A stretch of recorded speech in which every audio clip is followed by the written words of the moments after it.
This video is for you if you're interested in gaining a deeper understanding into how what we say affects others and how what others say affects us on different levels psychologically, and how based on that, we can improve our communication and relationships.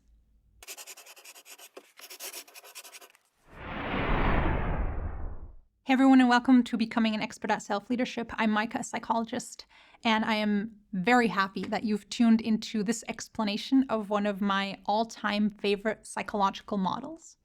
It was developed by a German psychologist called Schulz von Thun, and it's extremely popular in Germany. It's part of basically all leadership trainings and also part of a lot of other employee development trainings. I first heard about it when I was 17 in school, and my German teacher, for some reason, she decided to share this with us in class. She was also a guidance counselor, and I guess this was part of her extra training for that. I was immediately hooked, and ultimately this model is what got me started in psychology as a career. What this model says is that when we speak, the one thing that we say, the message, one message contains in itself many other different messages, psychological subtext.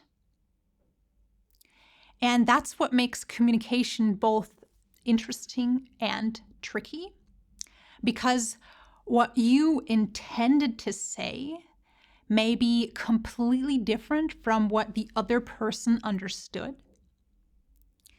And this model helps us to clear up our communication, to recognize misunderstandings sooner, and then to intervene and make sure that together as participants in a communication, the listener and speaker can gain a common understanding of what is trying to be said. To explain this model, I would like to dive in with an example right from the start. So here you have two people who are communicating with each other. They're sitting at a table, sharing a meal together. We have person number one asking the question, pointing at the soup, "What is this green thing?" And we have person number two, the listener, who prepared the meal, and we can see that this person is frowning upon hearing this question. Let's dissect this message, "What's this green thing?" and see what psychological subtext it contains and why that may cause person number two to frown. So the first thing this question contains is facts. Factual information about the soup, that there's something green in it. And on this level, when we analyze things on this level, we often don't get to the true bottom of things, why people misunderstood something, why someone was offended.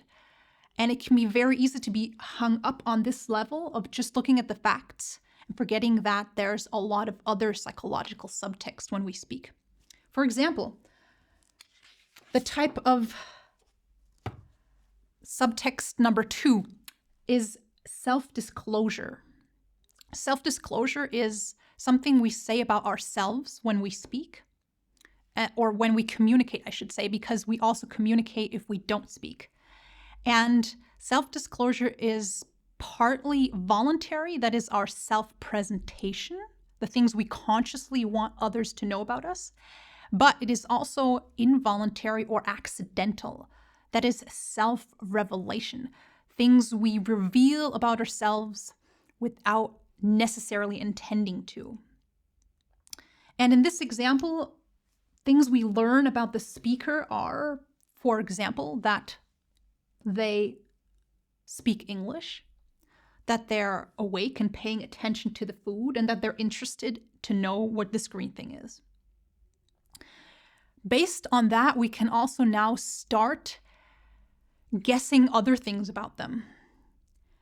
And from the way our brain functions, that's what we do as humans. We assume a lot when we communicate, especially if we have already interacted with someone before, or also if we don't know them, we start assuming things about them. And things we might start assuming now could be that this person doesn't like eating greens. Or maybe they do, and they're excited to see that there's something green in the soup. We assume also based on the tone of voice and the facial expressions that people use. Now, there's more subtext in this. The third level of subtext is the level of information this message contains about what the speaker thinks about the listener and their relationship. Again, without knowing the context, we can't really know what the intended subtext is here, or if there was an intended subtext. But again, the listener will hear something on this level of communication based on their own character, on their experiences within life, and based on the previous interactions they've had with person one. In this example, the message on the relationship level or on the level of the message about the listener could be, you probably know what this is. You know what different types of vegetables are and what they're called, and you can probably tell me. We can take this further and start assuming more. It could also be, you know that I don't like eating greens, and you don't accommodate my wishes when you cook. And that could be the reason why the listener started frowning. Because independently of if that's what the speaker intended to say, it could be that that's what the listener heard. And then we have a fourth level. That's the level of the appeal of what the speaker wants to get into motion by what they said, what they want to happen when the listener hears what they said. In this example, it could be, tell me what this green thing is, what they want the other person to do. We can also start assuming more about this now and think maybe the speaker's saying, I'd like you to stop using this green thing in the future when you cook. Or, hey, I love this. I wish we could eat more of this. We don't know. Wow, so much subtext in one question, one message. What we can conclude here is that it's very important to be conscious about what you say, which words you use, how you say it, so that you can make sure what you intend to say is what the person you're talking to also understands. Now, there's more to it than this. I've already hinted at the fact that listeners will hear things independently of the fact that they are there or not from the side of the speaker. So it's important to remain aware of that when you speak to someone. They will be hearing all this subtext, and a lot of that also just comes from who they are, not necessarily from who you are. So in this case, person number 2 may be hearing, when the person says, what's this green thing? They may be hearing, you really don't put a lot of effort in your cooking, do you? And then person number 1 is surprised why the air in the room suddenly changed and why person number 2 is frowning. And another thing that often happens is people try to say things, but they don't speak on the level that their message is actually at. Or they don't use words at all. For example, let's say someone wants help, but instead of just directly saying, please help me with this, or could you please help me with this, they moan when they carry something heavy, or they start talking about how stressful their life is at the moment, which is on these 2 levels. And none of the communication that is actually supposed to be here is taking place here. And then they're surprised why their message didn't have the effect that they wanted it to have, especially if they're talking to someone that is perhaps a little bit hard of hearing on this level. They don't hear the appeals that could be there in messages. And then they're surprised why this person is reacting on any of the other levels instead of this one, instead of going out and helping them. So let me summarize what we can take home from this model. Take home message number 1 is be as clear and direct in your communication as possible. Before you talk to someone, especially if you have some sort of tension in the relationship, ask yourself, based on everything that has happened between us so far, how will the person likely interpret what I'm going to say? And how can I make sure to phrase it in a way that will help them understand it the way I want it to be understood?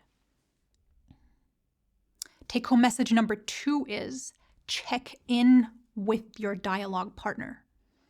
Ask them for feedback about what they heard you saying. For example, this issue is really important to me and I want to make sure that what I'm trying to say is coming across the way I intended it. Could you please tell me what you've heard me say so far? And then take home message number 3. If you feel hurt or offended by something someone said, be courageous and bring that hurt out into the open by giving that person feedback. If you do this, you give them the chance to correct what they said. Because often these things happen without the other person even noticing. In this example, the listener could either reply with a snarky comment and avoid addressing their hurt on this level and just say, well, anyway, it's your turn to cook tomorrow. Or they could be courageous and bring their hurt out into the open and say, when you sit down to eat and you don't say anything at all, and then with that facial expression and tone of voice, you just ask me what this green thing is, to me, it comes across as if you're questioning the effort I put into this meal, and it hurts me and it makes me feel unmotivated to cook for us in the future if you're going to be part of the meal. To sum up in one sentence, this model encourages us to be aware of the subtext that is there in messages on all levels so that we can prevent and clear up misunderstandings and make sure both sides in the communication are understood the way they intended to be understood. Thank you for watching. Please give this video a like if this is something you will keep in mind for future interactions. Subscribe for more content like this in your feed. Till next time, take care and remember, aim for and re-establish clarity on all of these levels of communication. You and your relationships will greatly benefit from it.